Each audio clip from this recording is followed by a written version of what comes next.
Welcome to the Primitive Republic podcast, powered by Wrangled Media, where we delve into untamed narratives of our natural world. Today, we embark on a journey tracing the footsteps of one of North America's most iconic predators, the gray wolf.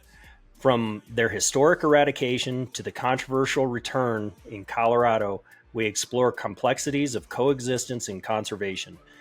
Joining us today is hunting outfitter Josh Wamboldt of Avalanche Outfitters, offering insights into the past, present, and future of wolves on our landscape. But first, let's get a word from our sponsors.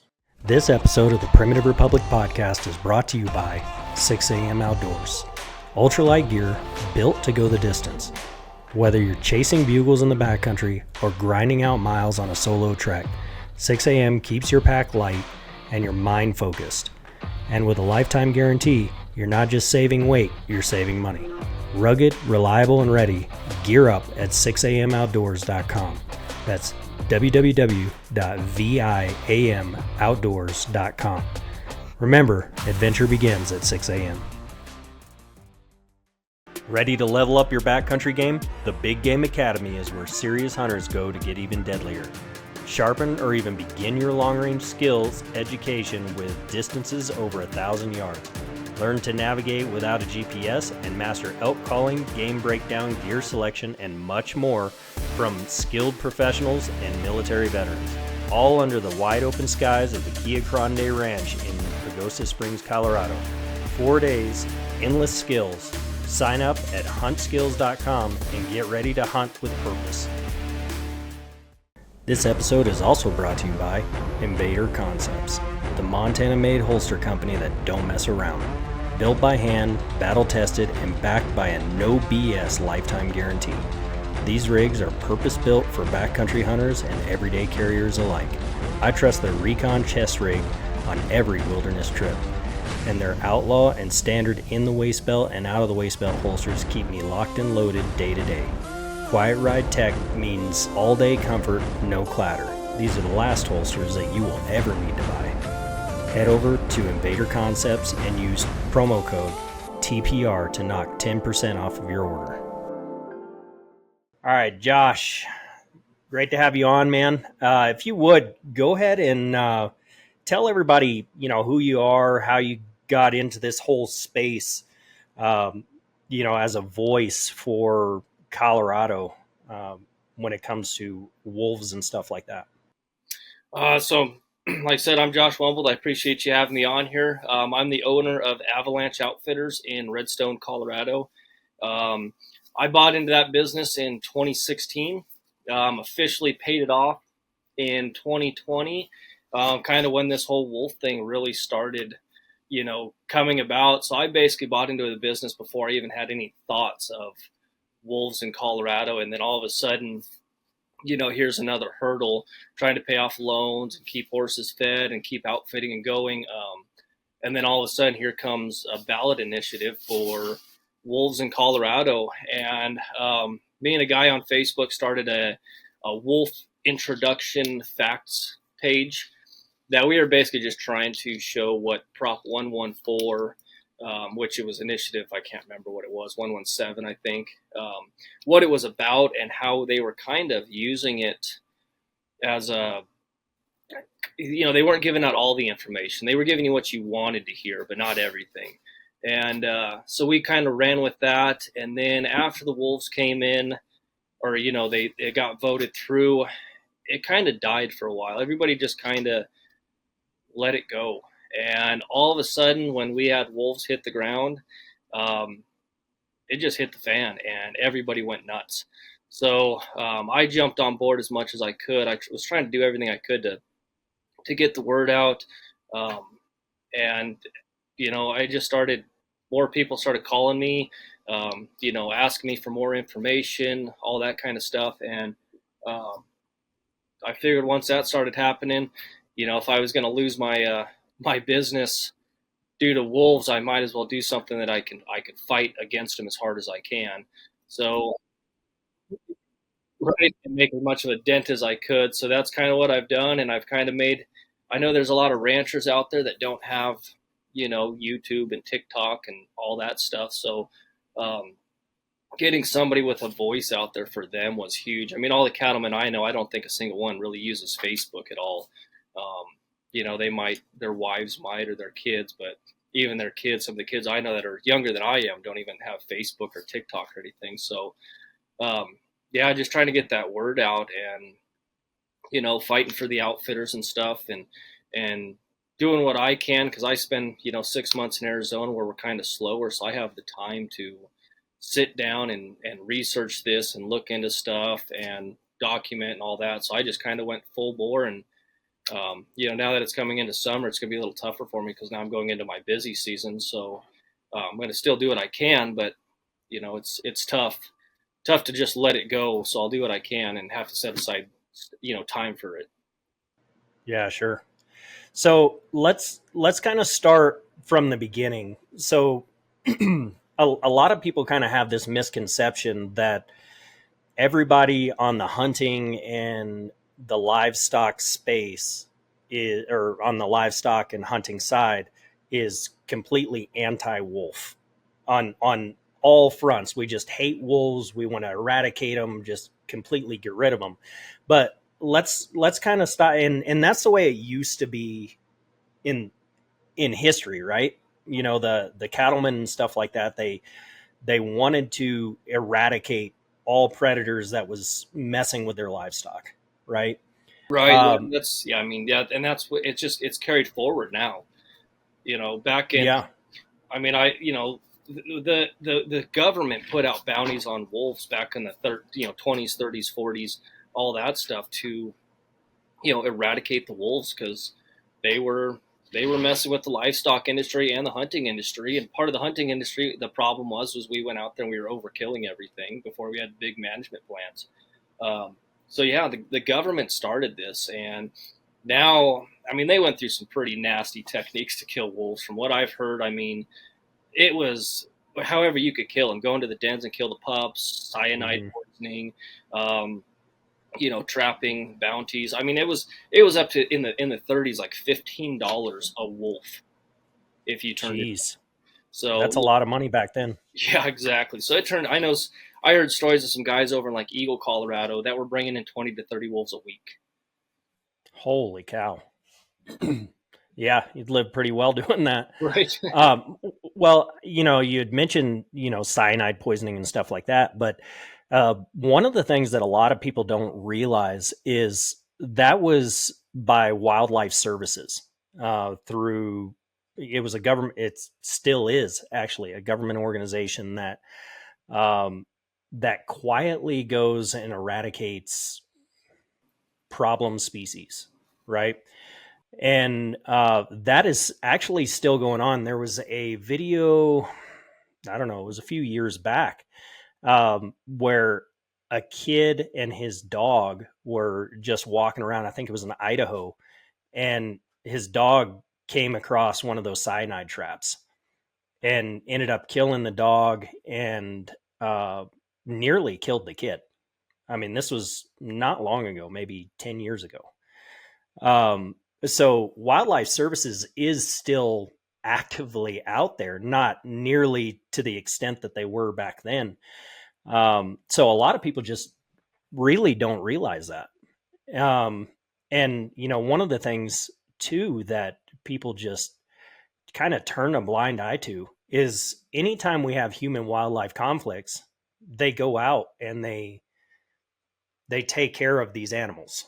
you know, um, like whether it's cats or wolves, coyotes, bears, doesn't really matter what it is. Actually, I've got a podcast later today with Mark Hall of Blood Origins in Canada. And he was talking about the BC wolves that they brought down to Colorado. And those wolves apparently were going to be shot by helicopter, um, because they're having a huge issue with wolves up there because BC is predator friendly. And so, because they were getting out of hand, they were going to just eradicate them through helicopter. But I guess they figured instead of getting rid of them, we'll just make some money off of them and sell them to Colorado. Right. That's yeah, and it's kind of funny because you'll hear the pro wolf people sit there and say, oh yeah, hunting of wolves, you kill one wolf, you can completely destroy the entire pack dynamic. If you kill the wrong wolf, the pack can die and this and blah blah blah. And then it's kind of funny because they come back and go, oh, get them from British Columbia, and yeah, we're stealing one wolf. And I know CPW didn't go up there and say, okay, this is the alpha, this is the omega, blah, blah, blah. We're going to take this young one. They just went up there and the wolves that they found that looked young, like they wanted, they darted them and got them. And then now the people are going, well, it's okay to take that wolf out of that pack because it probably would have died anyways because British Columbia is going to cull their, thousands of wolves. And so the whole change in we can't hunt them for purposes of population control, but we can go take them from British Columbia because they were going to die anyways, which, in life, everything dies anyways. So, Yeah.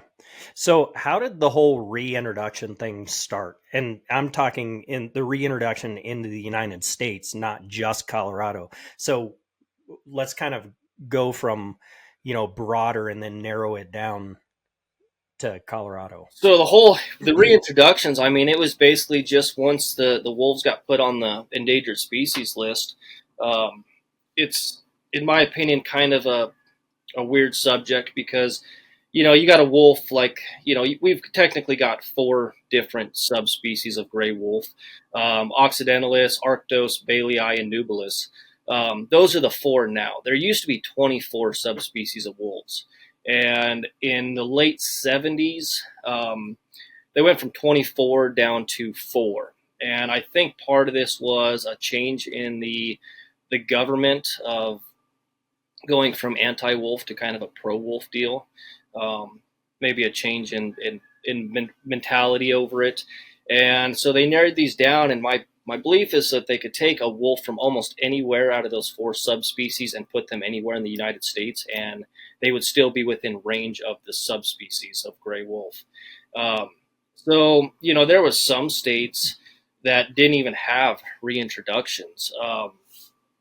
Arizona actually never lost all their wolves. They said they've always had them, but they did start reintroducing more in '98. Arizona, New Mexico to bring back Bailey, which is the Mexican gray wolf.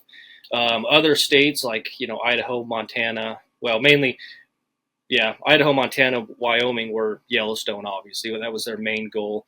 And then states like Oregon, Washington, and California, they actually never have a reintroduction program. They naturally migrated there, and then they just started kind of filling in populations here and there if they needed to. But most of those are actually all naturally migrating. And Colorado, we started in 2023. So when they brought them back into Yellowstone,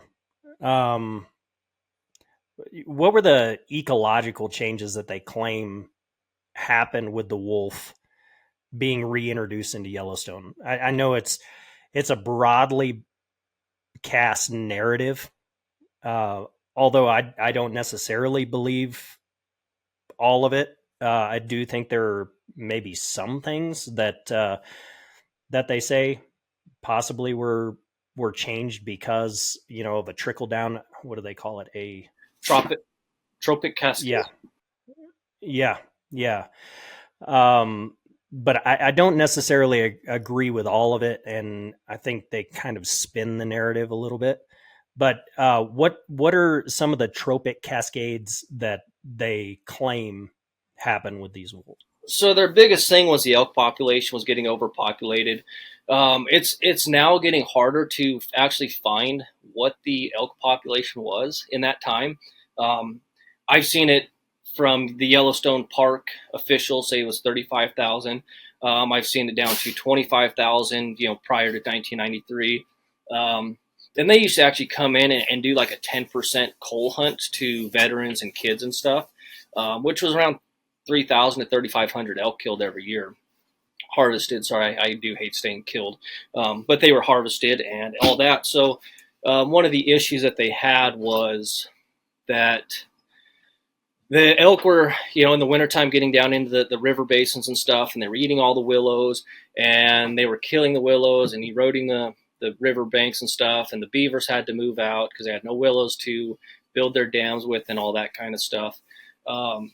So then they say that once they brought the wolves in, the wolves pushed these elk back up into like the trees and out of the basins and stuff like that. And miraculously, the beavers just started coming back to Yellowstone and fixing the rivers. What a lot of people don't understand is they actually relocated 125 beavers into Yellowstone. Um, Hmm. so they make it seem like these beavers migrated hundreds of miles because all of a sudden the ecosystem needed rebalancing by beavers, but they actually introduced a bunch of beavers into the areas. Um, Wow, I didn't know that.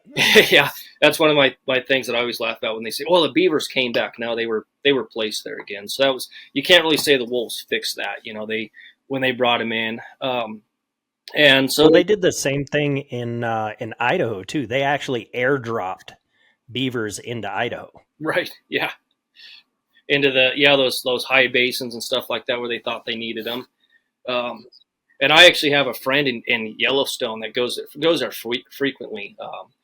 And he actually told me the problem now is since the bison came back, when the elk left, the bison came back, and now the bison are the ones tearing up and eroding the riverbanks and everything. And since the wolves don't kill as many bison, a couple years ago we had to have that bison coal hunt in Yellowstone because they were getting overpopulated. So now we took away one problem and another one's come back. So now they got to do these coal hunts for bison, and that was a huge fight, with activists of them not wanting them to go out there and control the population.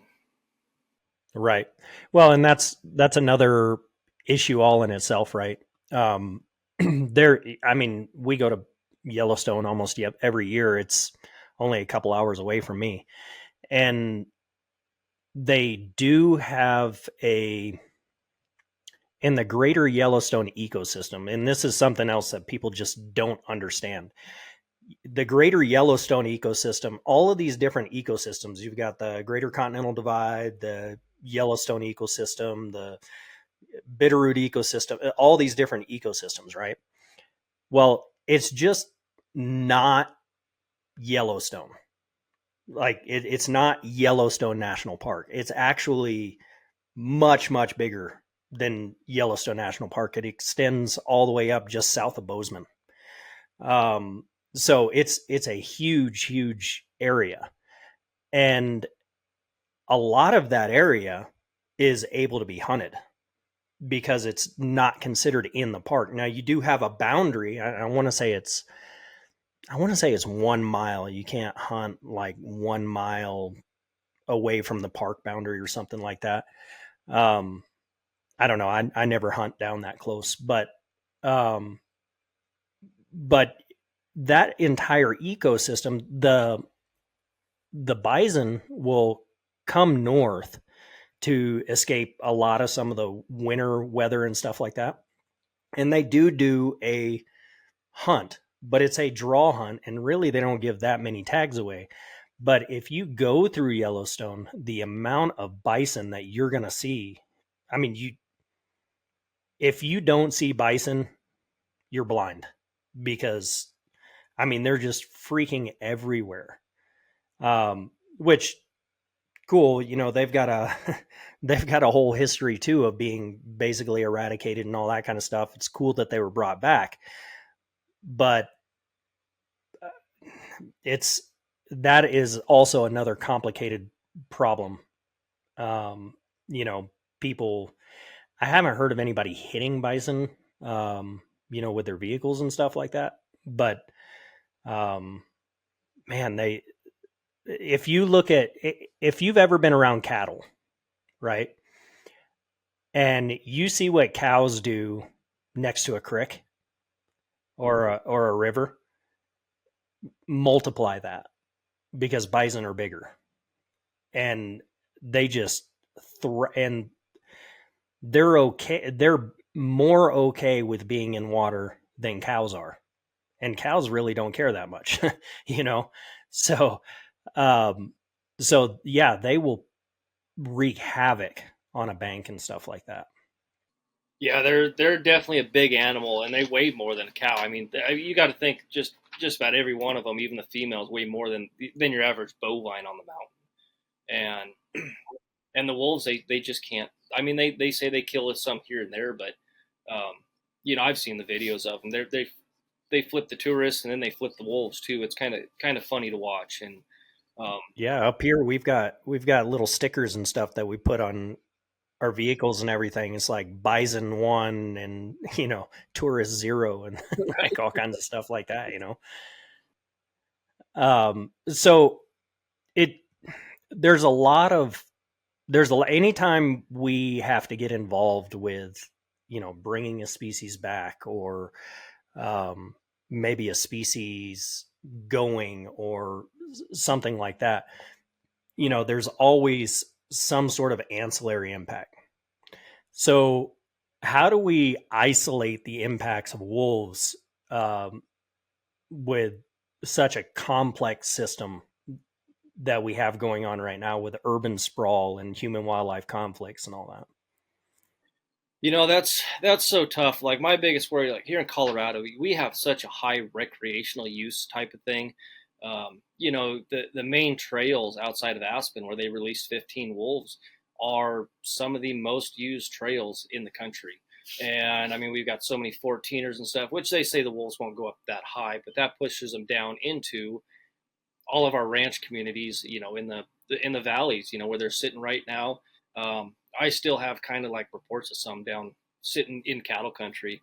And my concern is this summer, once these wolves leave these areas, if they do, and start heading into, the higher country, and there's people out there camping, and they've dealt with black bears and mountain lions here and there, but wolves are a different thing that nobody's dealt with. And we get people. I mean, I'll be on a 7.5 mile round trip horseback ride to pack in hunters or something, or do a pack trip or clear trail, and I will literally have people like 3 miles in at 1 p.m.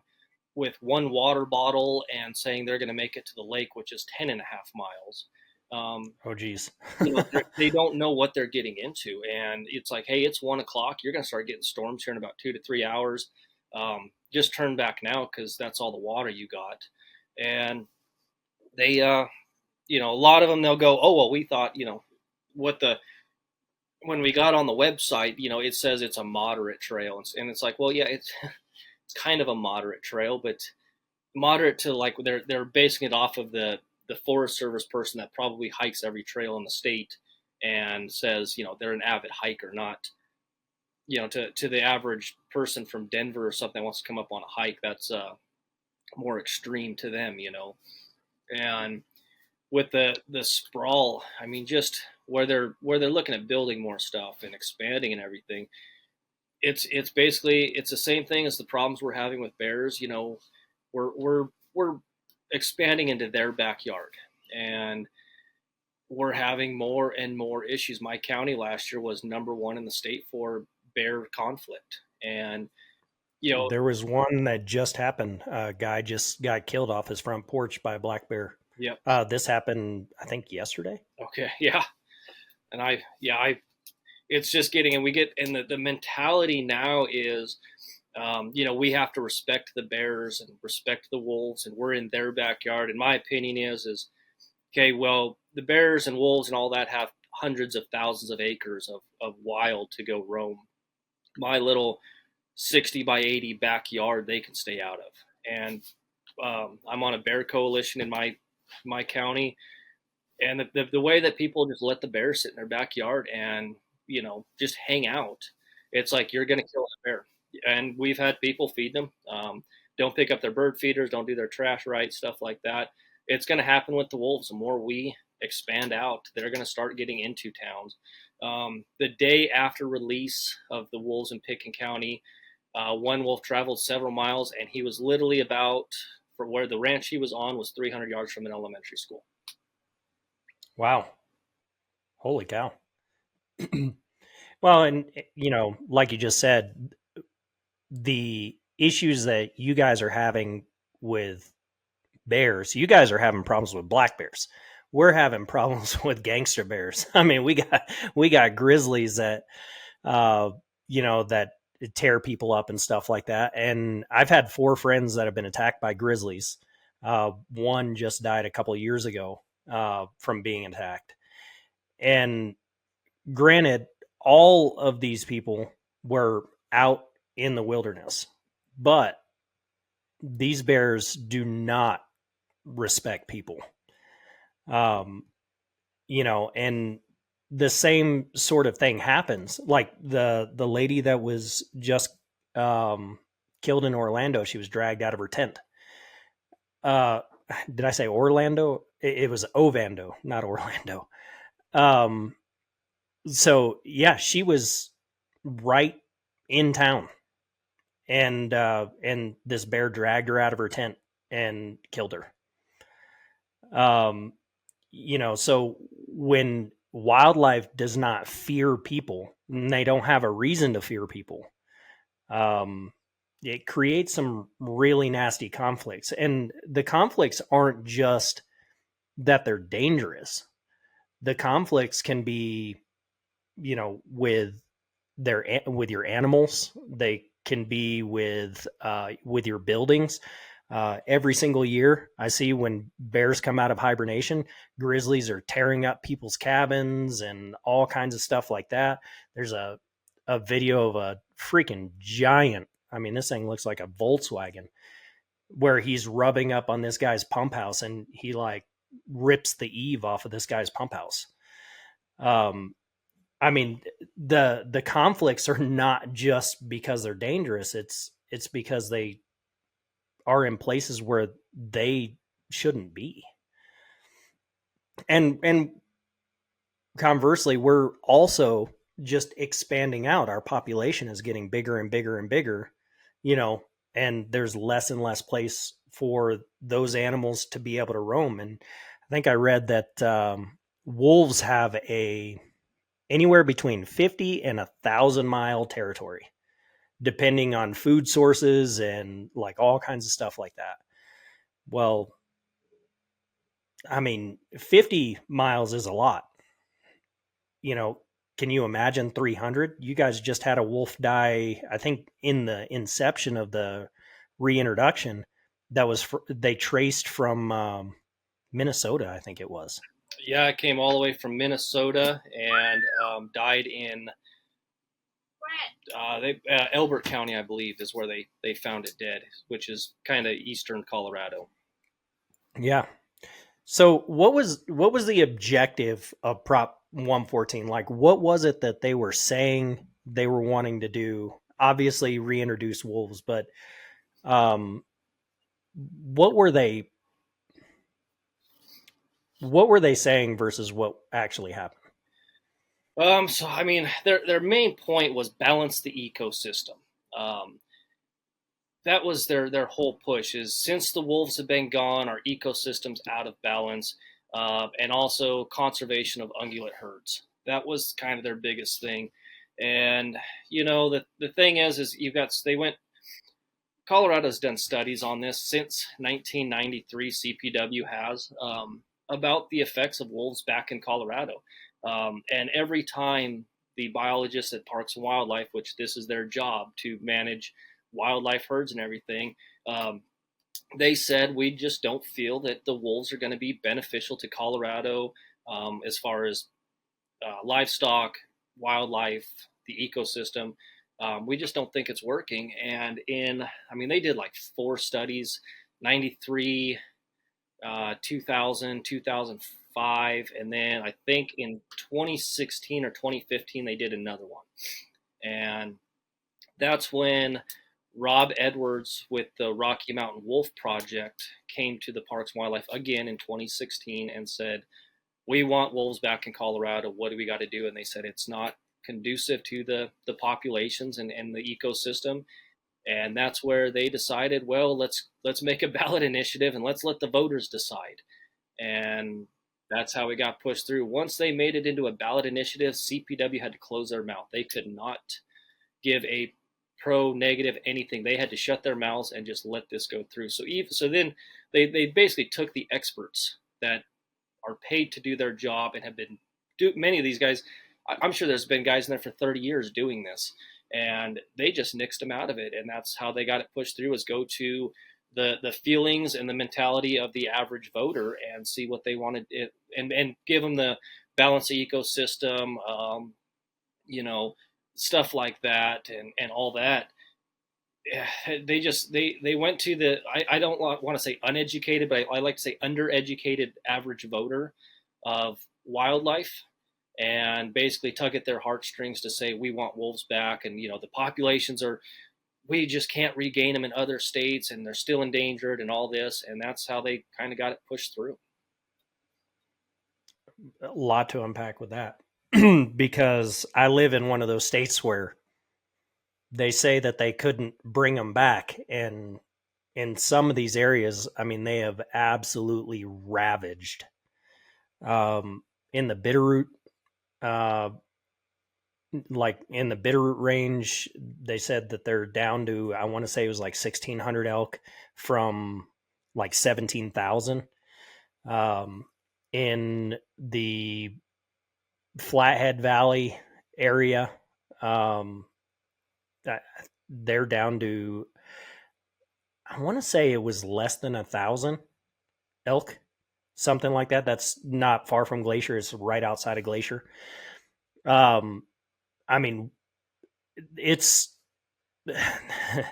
they've recovered, and they've done more than just recover. I mean, they've thrived in a lot of really big ways, to the point where I was in the Crazies, which is an isolated mountain range.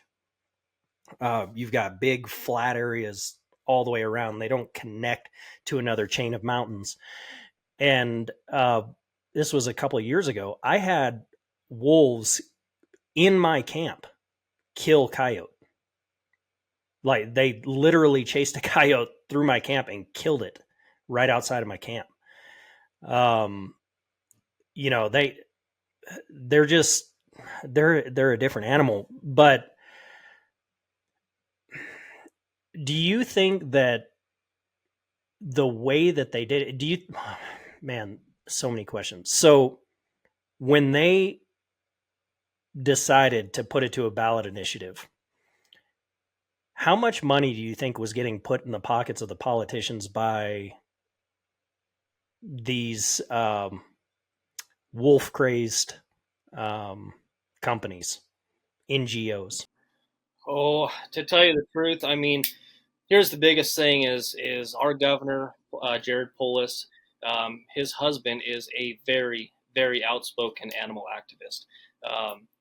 I'm sure that he's kind of in his ear a little bit about that stuff. He's been all over this wolf thing since the beginning. If you watch a CPW meeting, and when they have the public comment, and the people that are there that are pro wolf and still fighting the ranchers and stuff. I mean, they get up there and just talk about the ranchers and how bad they are and how they're going to kill the wolves, and they need to manage this, and we need to quit funding the ranchers with depredations and all this. If you follow those people, and you can connect them straight to the governor's mansion. Even people on the Parks and Wildlife Commission. I can't remember the guy's name, but he called it a spider web, the spider web of the CPW commission. And like one of the guys on there, it was directly correlated to the governor and everything. And our CPW commission is actually chosen by the governor. He picks the people that, you watch these meetings and you can see some of them have absolutely zero idea. One guy thought that they wanted to do an extra mule deer hunt in some units in August, like an archery mule deer hunt in August. And he said, well, I just don't think it's very smart to do an archery mule deer hunt during the peak rut of the mule deer. And everybody kind of was like, what are you talking about? Mule deer rut in like late November, not August. So he just had zero idea of anything about a mule deer when it ruts and everything. Wow. I don't even know what to say about that. Yeah, it's like our wildlife commission. We've got some good people on there, but we've also got some that we have to have some citizen board members. I mean, that's part of it. But Um, there's a couple agricultural guys on there. There's one person that represents all the outfitters. And then the rest are just kind of for the state parks and national parks, or stuff like that are on there. One lady we put on there to represent our state parks had never been out of the Denver metro area to another state park in the state. Wow. So you don't think that these NGOs, nonprofits, and stuff like that that are very pro wolf, pro animal, like I know PETA is one of them. They have thrown substantial amounts of money, or ASPCA has thrown substantial amount of money towards the reintroduction of animals, keeping hunting of animals from happening, all that kind of stuff. You don't think that potentially there was money that was filtered through?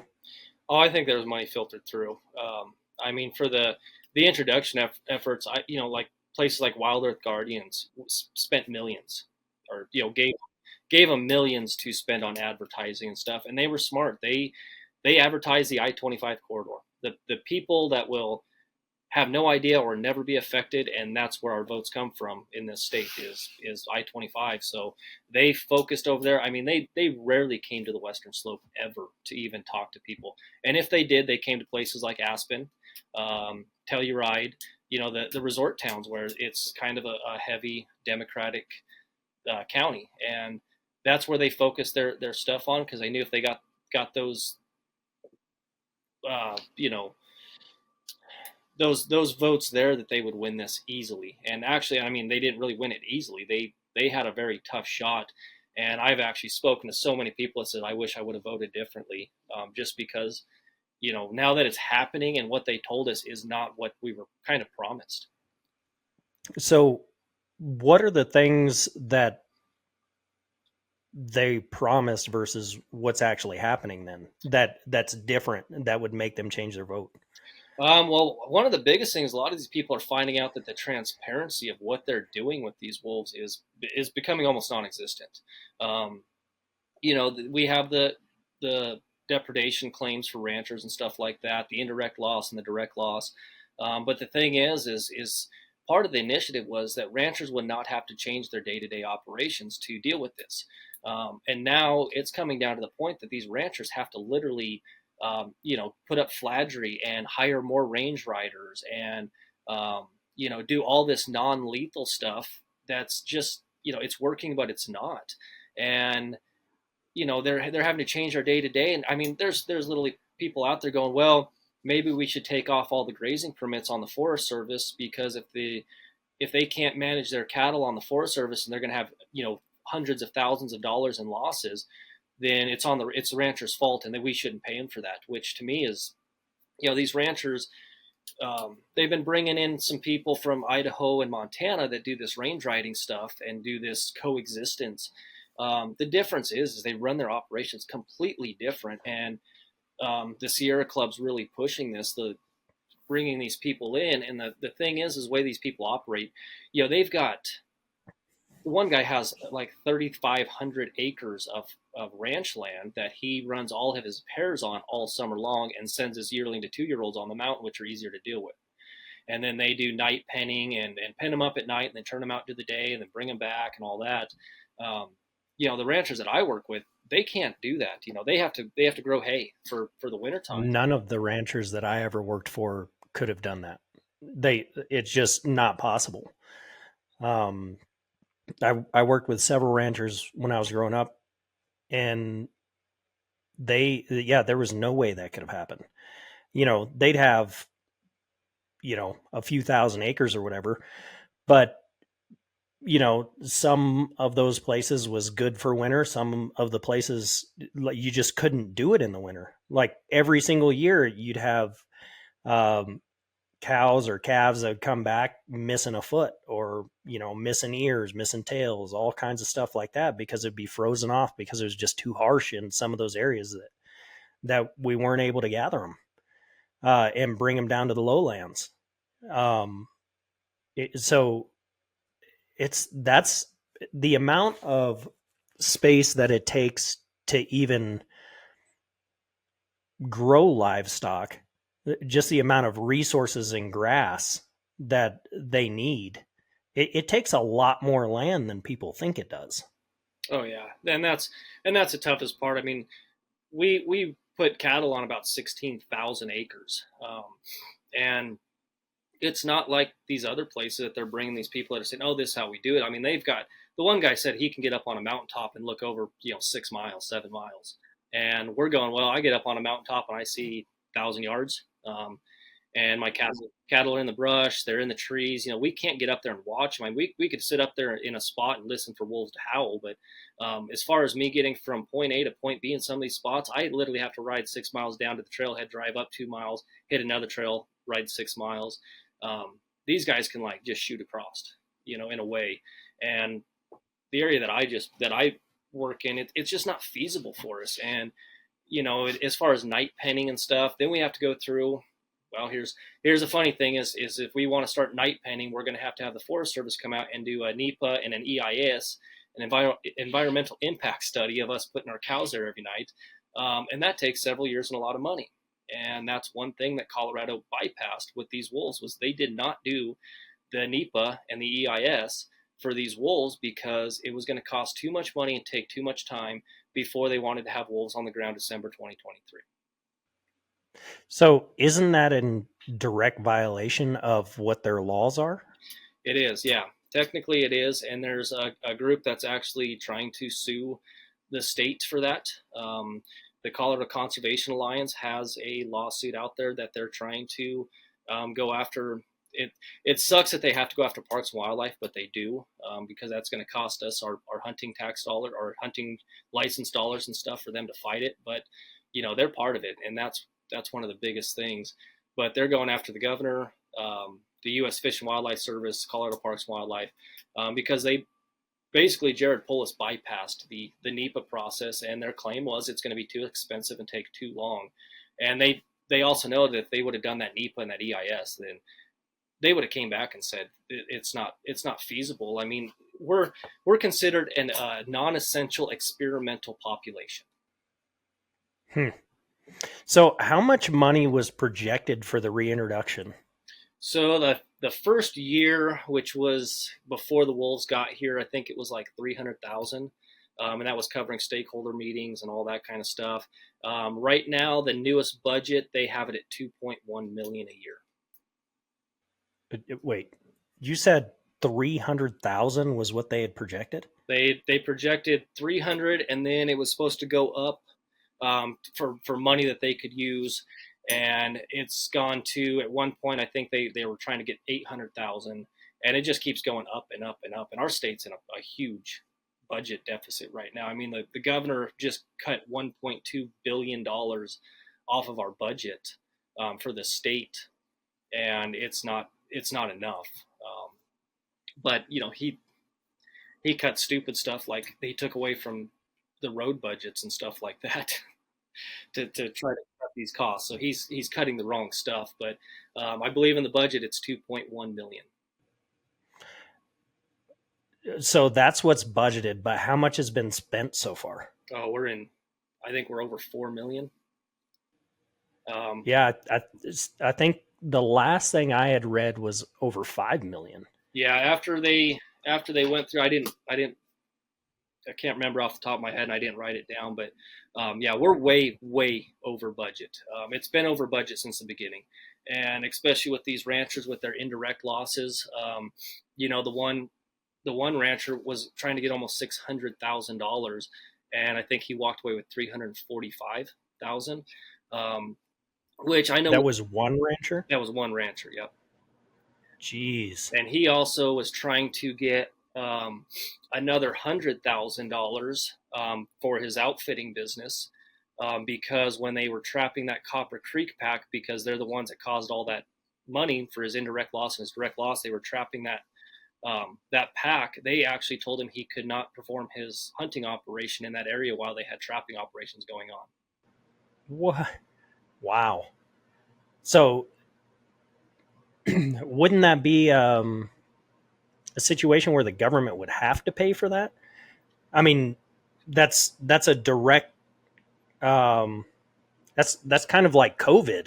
You know what I mean? Saying, "Oh, well, we're shutting down your business because this is going on." You know, I mean, I don't see how they could, like, it was a direct government action that was causing you not to be at work. Right. And the way that I'm understanding it is because it was part of his outfitting side of his business, that since outfitters don't have any compensation, it doesn't count. Yeah, I don't. If a government, I don't know. I guess that's definitely a question for a lawyer, but um, I would think that if they inhibited your business, it's kind of like an unlawful search and seizure to an extent. Yeah, and I think he is fighting it in court. I think he's trying to get it figured out because, yeah, I mean that's a lot of money. Regardless, that's $100,000 is. I mean that's my almost my entire hunting season in a way right there. And if they said that to me, I would have to just shut down the business. I couldn't finish out the year even. I'd be done. And Jeez. that's what we're also worried about is when these wolves start denning and stuff. Um, since they're an endangered species, they might shut down ranchers from being able to turn out their cattle in areas. Um, they didn't do it with those guys when they denned up. They just told them to avoid the area. But then if they go over to an oil and gas lease type of area where somebody's trying to put up an oil and gas well, they're going to shut them down. I guarantee it. And Colorado Conservation Alliance has a bunch of oil and gas industry guys on their board that are worried about that happening. We've been through with the greater sage grouse. There's been people with that spotted owl type of stuff. Where oh well, there's a nesting pair. You can't be in here. Sorry, you had a logging lease, but too bad. Till they move out, you're done. They're using that endangered species thing, and that's why this Bobert and that other guy doing this endangered species, taking the wolves off the endangered species list is such a big fight, is because they know once this happens, it's not going to be a free for all of kill all the wolves. It's going to be a now we can't use the Endangered Species Act to protect against the stop the oil and gas, stop ranchers, stop hunting. They're off the list. Okay, so that was something that I didn't real, and I guess I didn't even take that into consideration. Um, I was thinking that it was just about keeping them from being hunted, but that makes more sense. Um, now they can use it as a kind of a spotted owl situation. Well, you can't go in there because you've got an endangered species, and you could affect the endangered species. I didn't even think about that. Yeah, that's one thing we're really worried about is that stuff happening. I mean, right now, if these wolves or some of these wolves are denning where they've been spotted, they're on ranches. They're on ranches, and I mean these ranchers are probably getting ready to move their cattle. Well, some of them won't move them up until June, but what are you supposed to do? And what are you supposed to do with your cattle if all of a sudden they say, "Hey, we've got wolves on your ranch that denned up and they had pups," and half of your property now you can't use because there's wolves there. Um, Yeah. these guys can't just say, "Oh, well, let me just call my neighbor and I'll go put 60 pair over there," because that neighbor's probably going, "Well, I don't got the room for them." Now we're gonna have to feed and my pastures are gonna get completely destroyed before the grass starts growing and all that. So yeah, it's a concerning thing for sure. So where is all this money coming from? You had mentioned he's pulling money from like the road budget and stuff like that, but where where's all this money coming from, and how was it that they're able to legally divert funds? Because doesn't your state senate control where the money goes? Yeah, so a lot of this money is actually coming from our state general fund. Um, Part of the management plan said, and Proposition 114 said that hunting and fishing licenses would not be used for the wolf introduction, um, which was good. I mean, that would have been a huge thing because I even know hunters that they had the idea of, oh, well, if we reintroduce wolves, eventually we'll be able to hunt them. And that'll probably not happen in even my lifetime. But that was their hope, was that would happen. But they made it to where, That was stupid. That was, I don't know why you would have thought that, but I mean, sure, maybe you could hunt them at some point, but why you would bring back a species in an area, and I'm not saying that wolves should or should not be brought back. That's not my point behind this. But I don't know why you would bring back a species in the hopes of hunting them when they have shown to have a cascading trickle down effect for ruining other species. Right. Yeah. So in this general fund, like where does the general fund money come from? I believe that's tax dollars, income taxes, or not income tax, but state taxes. Just our normal taxes that we pay is a huge part of that. And they also have the Born to be Wild wolf license plate, um, which basically you buy a special license plate and you pay, I think it's $35 per plate per year to have them, and that actually goes to a fund for that's actually currently funding this Range Rider program through CPW. But they made $500,000, or yeah, little over $500,000 the first year, and basically they are using 400,000 of that for this Range Rider program for this year, and that's just kind of that's that now. What's the Range Rider program? So the Range Rider program is basically CPW went out and hired 12 Range Riders that will be deployed by CPW in areas of conflict. If there's wolves in the area and the ranchers, so they don't have to hire another Range Rider, they can call them and they're supposed to go up there and basically just ride around the range watching their cows and looking for wolves and reporting it. But the thing is, I know a lot of ranchers that will not allow one of these Range Riders to be on their permits because it's funded by, or it's through CPW, and with what's going on, they don't want CPW even involved. Just because they don't trust them, or what? Yeah, what would be the reason behind that's that? been the biggest thing. The transparency issue that we're not getting from CPW. Just, I mean, can you expand on that? Like what transparency issues? I mean, I know you had mentioned a little bit about the budget, and there were a couple other things, but can you kind of expand on that? Yeah. So basically, what was supposed to happen is when these wolves were released, they give out a monthly map of where they've been in the drainages and stuff like that. And then if a wolf is pinged in your area, you're supposed to get a phone call and say, "Hey, there's a wolf. 2 wolves, however many wolves in your area." What's happening is I know ranchers that aren't even getting phone calls and literally spotting wolves, across the road, and they're not getting their phone calls. And we've a bunch of ranchers that have actually been fighting of what's within the limits of telling us, is it a ranch, is the wolf within 100 yards of my ranch, is it a mile, 3 miles, and it's basically, unless the wolf is literally within your site assessment area of your ranch, they're not telling you, which the site assessment is basically your property. And we were promised, at one of the meetings, I mean, they said, "Oh yeah, after this year, we've gotten we're going to be way more transparent, this and that." Well, they released the wolves. They did it all basically confidentially, and then the first release, we got collar numbers. We got this collar coordinates. It's a gray or a black wolf, female, 2-year-old. We kind of got all that information when they released them. This last release, we don't have collar numbers. We don't have colors. We just know. I listened to a podcast with a reporter and Eric Odell, who's basically the head of the wolf program, and they gave us a little bit of information of how many wolves they put out, what their ages were.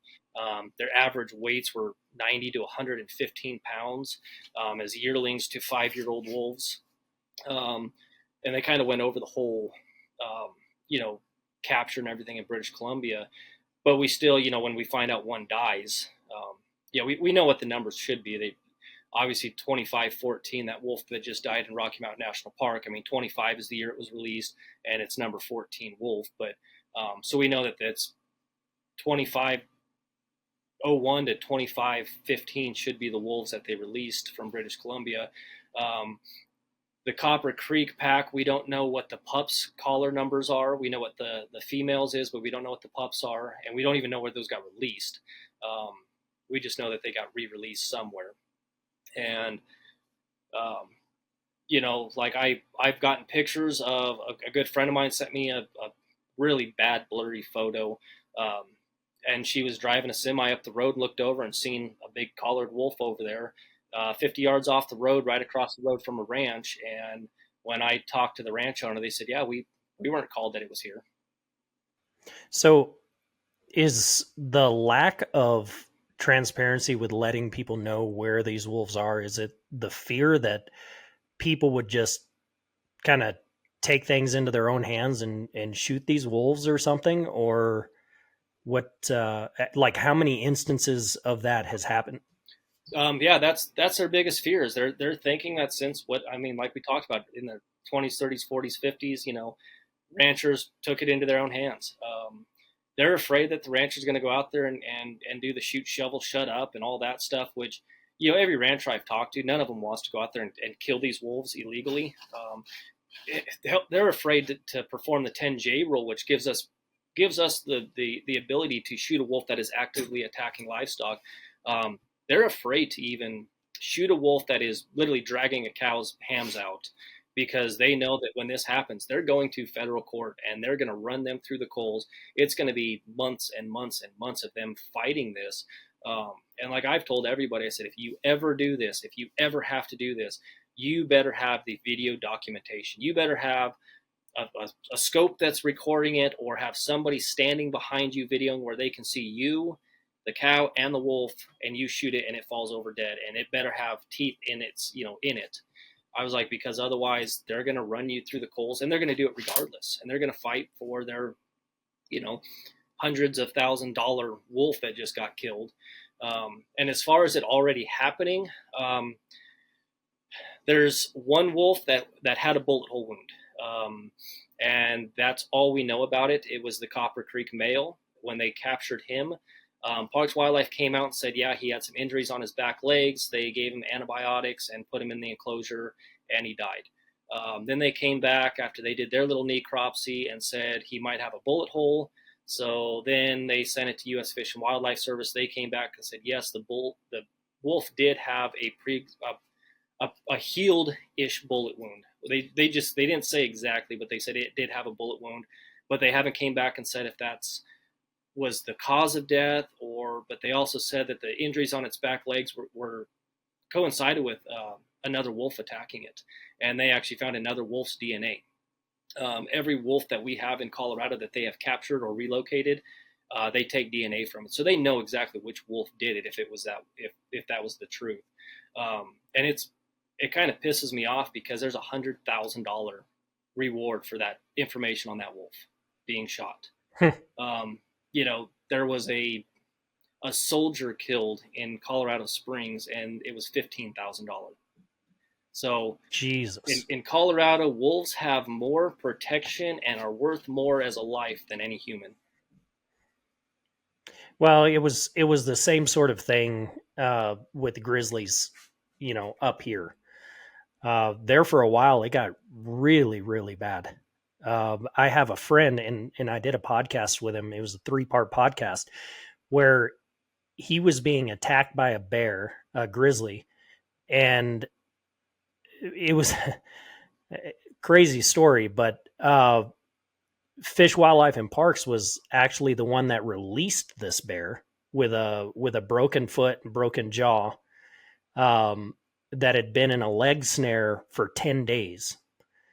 And this bear attacks him. His 2 hunters, he was an outfitter, his 2 hunters actually shot this bear and killed the bear while it was attacking him.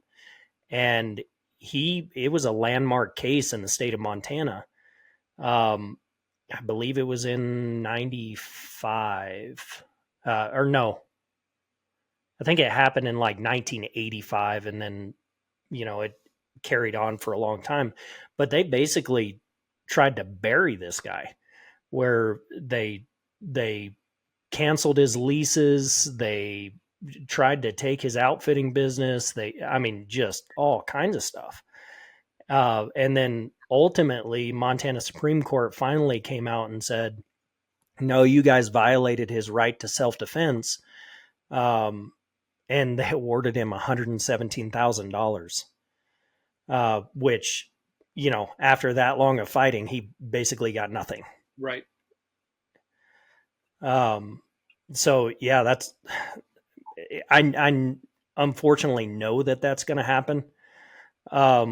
So I guess I kind of understand their apprehension for wanting to tell people where they're at because they wouldn't want them to get shot. But man, that just seems, the lack of transparency there is pretty crazy. So I did put this podcast out to a few different people that I was going to be doing it. And, some of them from Colorado, some people are Idaho, Montana, wherever. Right. So one of the questions that they asked was, why is it that they're only releasing something about the watershed data, where apparently if a wolf drinks from a watershed, then that entire watershed is where they are showing to locate that wolf or something like that. Can you expand on that? So this comes back to the safety of the wolf thing. So basically, the way that it works is, Carbondale, Colorado, the Crystal River Valley. It's like, let's see, from the Roaring Fork to Redstone is 20 miles, and that water, Crystal River, goes another 15 miles past that. So when that wolf came in by that elementary school, it was in the Crystal River watershed. They put it on there, and if you look at the map, it shows it all the way up to the end of the Crystal River. And that's basically, they feel that's protection of the wolf of, somebody, they know they're in the watershed, but how big's that watershed? I mean, it's 30 miles long. So how are you going to find a wolf in something like that? And the thing is, that whole watershed has all the tributary creeks and everything coming off of it, which are part of that map. So it's just a way that they're trying to protect it. And I actually pitched to somebody at CPW about, why don't you guys take a GPS point from, they released it on April 26th. So take a GPS point from March 25th and say, here's where all the wolves were on March 25th. And this is their collar number. And that way we can see, hey, there was 6 wolves in this watershed, not just one. Give us an idea of where they were that day. That's a month old. And then if they start denning, that's understandable. Pull them off and just put, in the key, just say wolves, are in denning phase. We'll no longer share their data. Then in a way, we could have an idea of what they're doing, how they're migrating, and that would help us ranchers and outfitters a ton. I mean, if they're migrating every year into my main hunting area, it's going to hurt me as an outfitter because, people will be able to see that and say, well, you got wolves in your area all summer. But also it's going to help me go, okay, well then if they're going to be in this area, maybe I need to move my camps over to this spot where the elk are probably going to migrate to instead.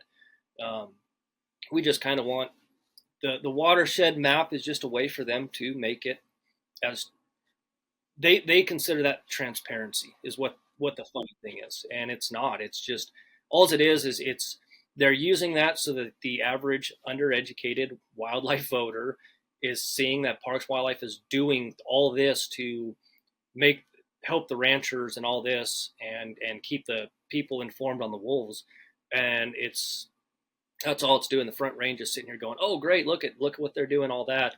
But it's not really doing it. It's a ploy is all it is. So how many wolves have died so far, and how has each one died? Let's see, we are up to 6 wolves have died from introduction. Or it's actually might be 7 now. I'm trying to. They when they caught him in British Columbia, they had one die when they caught it, And so they don't count that one, but I do because it was technically in CPW's care. Um, so let's see. We had the one die, let's see, in Larimer County in April 2024. That was actually killed by a mountain lion. So that's a natural cause. May 14th, another one died. I can't remember exactly where that one was found at, but that was another lion killed it, is what they said. The Copper Creek male died in CPW care after they captured it. And like I said, that was one with the possible bullet hole and stuff like that. Right after that one, they found another wolf dead in Grand County. That one, they came back and said it was natural causes from another predator. But they also said that one actually had a healed bullet hole, and they figured that was from when it was in Oregon. It might have gotten shot and it healed up. How would they have not known that when they transported it? Like, don't they look over these animals and stuff before they they transport them? Yeah, I heard. I mean, they do a pretty extensive thing. I mean, they pull DNA, they pull blood, they check for broken bones, broken teeth. If they've got broken teeth or broken bones, obviously they don't want them because they're, in a way, setting them up for failure by bringing them down here. I heard from somebody that they were actually supposed to X-ray these animals whenever they captured them. They were supposed to do an X-ray on them to see if they had, healed broken bones or anything. And I guess they never did that. But it kind of is one of those things that just didn't seem like they did everything they were supposed to. So let's see, and then we had the one wolf killed by officials in Montana on March 20th this year. That one traveled north and was depredating on some sheep, and Wyoming. And it made it to Montana? No, it made it to Wyoming. They never gave us. It was north central Montana, or north central Wyoming. Sorry, and it was. They went out there and actually they shot it and then found out it had a Colorado collar on it. To me, I'm kind of surprised that CPW did not notify them that they had one of our wolves in their area. You would think. Yeah, that seems strange. Yeah. So when it was oops, we killed one of your wolves. I don't. CPW might have told them. I don't know, but it sounded like when the guy killed it that he went, "Oh man, now we got to call Colorado and tell them we killed one of their wolves." I think they need to be more transparent with the other states too. I mean, they'll tell Utah, yeah, but that's because Utah made a deal that they'll send it back alive. And I think if they tell Wyoming that, Wyoming's not going to send it back at all. The second wolf killed in Wyoming was like beginning of April. That was actually killed. They won't. They're not saying who it was, but I believe it was a private citizen killed it.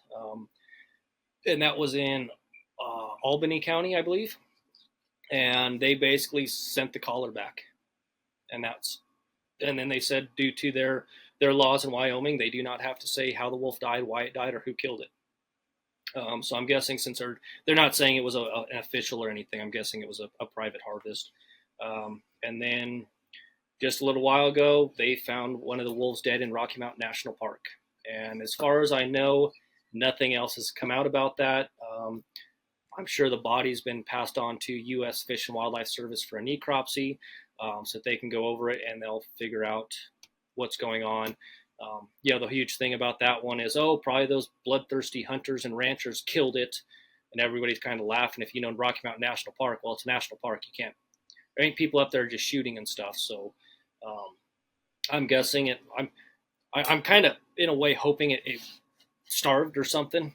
Something more natural than getting attacked by a mountain lion or another wolf. If it starved or something, that put a huge black eye on this whole program that they're not being able to, especially in the Rocky Mountain National Park. I mean, that's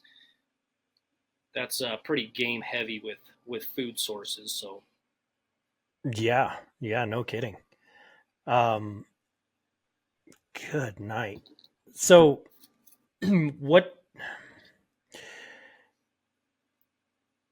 how is the success of the wolf reintroduction being measured? Because it seems like, I mean, if you lose 6 or 7 out of 25, I mean, those don't seem to be very good odds, but it seems like they're just calling it acceptable loss. Like, That's I mean, everybody, CPW, the wolf people with CPW, they're all calling it a huge success so far. I think it's 24% loss right now, and 24% loss is, to me, if I had a 24% loss on my calves in a year, that's not acceptable. I mean, most places like on the summer ranges, if you're at 4% loss, you're heavy loss. So yeah. 24%, that's what I'm trying to figure that out too, is when do we classify this as a failure and decide not to bring more in and just let what's here stay here and do what they're going to do. Because if we're just going to keep bringing them in and they're going to die, and you can't play the game of, well, in British Columbia they were going to die anyways. I've seen Facebook posts from British Columbia that British Columbia residents are pissed off at their government for giving us wolves. Even though they're going to go out there and cull them and stuff, they're like, you're basically taking our wildlife and setting up for failure in another state. So that was actually one of the other questions that was asked, that these people wanted me to bring up. So why is it that all of these other places, well, minus British Columbia, you know, why is it that they're declining to send their wolves? Montana, Idaho, Wyoming.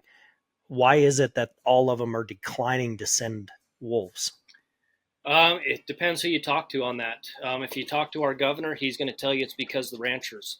Um, a lot of the cattlemen's associations sent letters to all these other states asking them not to send us wolves. And, we sent stuff to Wyoming, Montana, for sure, and Idaho, asking them not to send us wolves. And But how? So what would make these states listen to the cattlemen and stuff like that? I mean, because if they didn't have a dog in the fight, where they're not getting paid by the cattlemen, or something like that, what would be the reason that these states would listen to them? I um, mean, you just sent me a letter. That doesn't necessarily mean that I'm going to listen to you. right, You know what I mean? Montana and Wyoming basically came back and said, we're having so many issues with the wolves that in our areas right now that we don't want to put it on you guys too. Like, you're making a mistake. We've seen what's happened. We know what's happening, what has happened, and you guys are literally setting yourselves up for failure. And you know that's basically what Montana and Wyoming said was, we don't want you guys to have to deal with what we are now. When it comes down to the wolf hunts or anything like that, they know that it's becoming an issue. And you'll look at the stuff like in Idaho, everybody's saying, well, the herd numbers are up and this and that, and harvests that are at an all-time high and all that. But what they're not looking at is they're looking at the state average, not the wolf areas. The wolf areas are down population and harvest wise. But when you that's like taking Colorado and saying, well, since we reintroduced wolves, the whitetail population is up, and we're getting record harvest for whitetail when there's only whitetails on the eastern slope of Colorado, really, and there's no wolves. Um, I just don't see how they use the entire state instead of the wolf heavy areas. And the wolf heavy areas are not. You talk to any hunter or any rancher in those areas, and they're saying no. It's we don't have the wolf or have the elk coming down to our ranches as much anymore. And then the pro wolf people come back, will say, oh well, that's what the wolves are supposed to do, is keep them out of your areas. Well, then they push them up into the mountains and they starve to death. More winter kills, stuff like that. Um, there's so many. They'll take every bit of negativity and try to find something to make it positive for the wolves. And that's one of those things that just kind of gets really annoying with how they're doing it. Is it'll be a bad thing until they can turn it into a positive. The feed. Well, what organizations can we look at, or look to join, all that kind of stuff, to kind of help with pushing transparency on this whole thing? Like, how do we start to get more transparency around this whole situation? The the Colorado Conservation Alliance is probably one of the biggest ones. They're really trying to push this. Coloradans for Responsible Wildlife Management, Dan Gates, they're not on the wolf thing as much anymore. They're kind of fight. They did Prop 127. That was their huge thing. They never really got into the wolf stuff hard, but they are still there and they're still a voice. Um, Honestly, one of the biggest things we need in Colorado is with these Parks and Wildlife Commission meetings is to have non-resident hunters and anglers and all that. You don't have to get on there and do a public comment, live, but send the emails, because part of this is the CPW Commission ultimately has the last say on anything. So if we can sway them to start understanding that we're not like, there's been people saying, well, we'll just boycott Colorado hunting and we won't go there until they get rid of the wolves. Well, that's not exactly going to work, because now, you're not hurting the wolves, you're hurting the wildlife, because wolves they're not paid for out of Parks and Wildlife. I mean, you'll help the wildlife to a point because there won't be as many, but you would have to have so many hunters not show up to even show a dent. I understand tags are $825 for an elk, but I would imagine that would probably make it worse too, because then you'd have biologists come by and say, "Oh, well, we have, record numbers of elk still, and then we can afford to take on more wolves." Right. Yeah, and that's one of the toughest things. I mean, the Parks Wildlife Commission, they're kind of every meeting they have a wolf update. That's like it, and it's become basically half of a day of wolves at these meetings. They have to figure out, they do their basic stuff, and the afternoon is typically the whole afternoon. I think they usually want to be done by like 5 p.m. The last meeting went till almost 8 o'clock.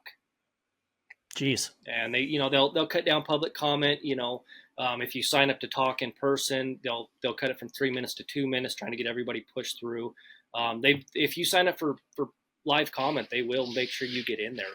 And the thing is last time, I think it was like 70% pro wolf talking at this meeting. Jeez. So that's wow. That's a huge thing, is we got to get. And I mean, I send emails all the time and stuff, because sometimes I don't make the meetings virtually or anything. But the emails, it makes you wonder how many some of these NGOs, they send out a template and say, hey, here you go, send it out to their 40,000 people, and those people put their name on it and send it. I know that I'm pretty sure that every time the commissioners get that and they look at it and they've got 40,000 of them, they just read the first line and go, okay, same thing, and skip it, because they know it's going to say the same exact thing. But, I try not to make mine super long, because I'm sure that they don't read them. Want to read it? I mean, they're volunteers. That's the thing. So if they even read them, but doing the live comments, the biggest thing at these meetings, because then they have to sit there. But if you watch the meetings, you can see the commissioners, with some people that have been there at every single meeting, stomping their feet, pro wolf this. They get complacent with it. They kind of get bored. You'll start seeing them check their phone or something like that. When these, I won't say anti-wolf, but us people that are kind of fighting against this, when we get up there, they stay a little bit more involved with it, because they're not hearing the same thing, month after month. And it's just tough. I mean, the one agricultural representative that we have is from my area, and when we had this in January, this petition to pause release before they brought these wolves in January, he actually voted against it, and he's a cattleman. And it was a 10-1 vote. The only person that voted in favor of pausing the release until we got all these, they had 7 parameters, in place that they wanted set and or figured out before they released the wolves. The only person was our outfitter representative that voted in favor of pausing. And some people, we thought, I mean, we knew we were going to lose it anyways with the vote. But we thought we were going to have more than just one person on our side. And especially with the one guy that's in Pitkin County. Well, yeah, he's in Pitkin County, and they were looking at Pickens County as a release site. And it was kind of funny because the next meeting he had to do it virtually because he was calving and couldn't make the meeting because he's worried about the wolves in his calves. Wow. Geez, that's crazy. It just seems like they're doing everything, and we talked a little bit about this off air, but it seems like they're doing everything possible to end hunting in Colorado. Um, you know, it's a trickle down effect, and I've mentioned this several times before in different podcasts and different media and stuff. But you know, the Second Amendment has nothing to do with hunting, um, but hunting has everything to do with the Second Amendment. Right. Like you can't have hunting without the Second Amendment almost. And you know, Colorado, you know, they've got their 2A issues that they've been pushing and stuff like that. Very, very anti-gun, it seems. And, you know, then with all of the wildlife stuff that's going on, you know, the cat hunting ban that they were trying to, was at 127 that they were trying to pass. You've got 114 with the reintroduction of the wolves, and you know, there was a big anti-trapping initiative too, and I don't know what the state of that one is. Um, it seems like they're doing everything they possibly can to just end hunting. Is that kind of what you guys are seeing too? Yeah, you know, I used to be on a lot of pro wolf social media pages till I opened my mouth and they block me. When they find out you're anti wolf, they don't want you on there. Or if you're giving, you know, facts, they don't want their people to hear that. And on those, you'll actually see people, you know, like they'll literally say, yeah, with the wolves bring population numbers down to, you know, projectives, then we won't need hunting anymore. You know, then you can't use hunting as a conservation idea, and then, you know, then it's easier for us to take your guns too, because now you can't use, you know, I need my guns for hunting when there's no hunting in Colorado. Um, you know, stuff like that. I think it's a huge trickle down thing because you look at Denver, you know, they're running out of water. They're pumping water from the western slope that Denver Water Board bought water rights years and years and years ago because they knew they were going to expand, and now they're calling on those water rights. Well, you know, you see these ranchers go out of business. They sell their hundreds of acres with their water rights, and they turn it into subdivisions and golf courses. And you know, that's why these places go in there when a rancher's hurting, and they buy their ranches with these water rights, is because then they can, you know, have their super green golf courses and everything, and water for their people and stuff. And they're, you know, expanding the population and stuff. It's it's a huge trickle down. I think the wolves are the peak of it right now. They're just trying to get rid of hunting outfitters, ranchers. You know, the whole vegan push. I mean, our governor went out and had started a meat out day, which was a day dedicated to not eating meat. Hmm. Okay. Yeah. Sounds like maybe he's sponsored by Bill Gates. And it's funny because a bunch of ranchers and stuff, and you know, cattlemen and stuff, they do huge barbecues that day. You know, just to slap him in the face. You know, well, if you guys aren't going to eat the meat, then we'll eat enough to take care of 4 people. Yeah. So how can how can people kind of follow along with what you're doing and with what some of the organizations that are actually speaking about transparency, what they're doing? How can people follow along with that? So my biggest platform is TikTok. That's where I do most of my stuff. And you know, I try to post stuff on my personal Facebook page after I put it on TikTok. I might start doing a little bit more YouTube stuff. As far as the Conservation Alliance, they're actually, with these lawsuits, they're not being super transparent, and that is their plan. Is they don't want to show their cards. They want to walk into that courtroom and lay down a royal flush, and nobody knows about it.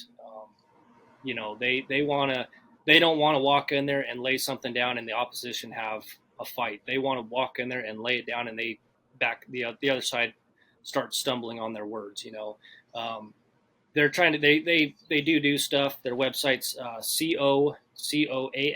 cocoal.org, and they do some updates on there and their Facebook page, but a lot of people don't want to like donate money to them and support them because they are not being super transparent. And I've tried to, put that out there. In poker, that'd be like, showing your cards and then betting the rest of the game. You just hold your cards to the last possible minute and then slam them on the table and walk away.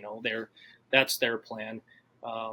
Any of the cattlemen's associations, they can always use some help because they're trying to fight this as well. And with that's money out of ranchers' pockets trying to fight this as well. Yeah.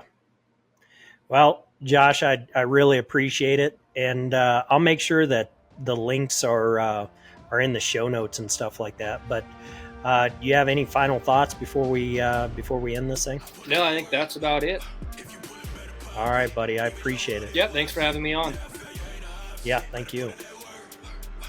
As we traverse the path of the gray wolf from near extinction to a symbol of, quote, ecological restoration, we're reminded of the delicate balance between human interest and wildlife conservation. The story of the wolf reintroduction in Colorado is still unfolding, shaped by what is supposed to be science, policy, and public perception. Stay connected, stay informed, and continue the conservation. This is the Primitive Republic Podcast, where nature's stories are our stories. Josh, thank you. Yep, thank you.